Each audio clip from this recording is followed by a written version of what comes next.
So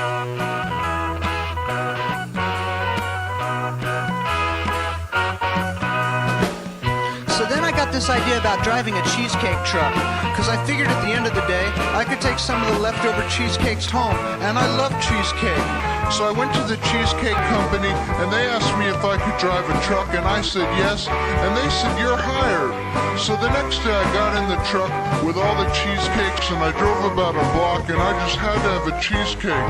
So I pulled over and opened the truck, and I got a cheesecake, and I also took one for later, and I took one for my friend Farm Boy, and I took one to bring home, and by that time I had eaten one of the cheesecakes, so I took another one. Then I figured I might as well stop at my house to drop off all the cheesecakes.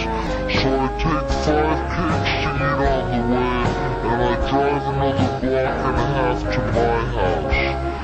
Now it's lunchtime, so I eat 10 cheesecakes and the cheesecake for dessert. I should point out, by the way, that all of these cheesecakes were very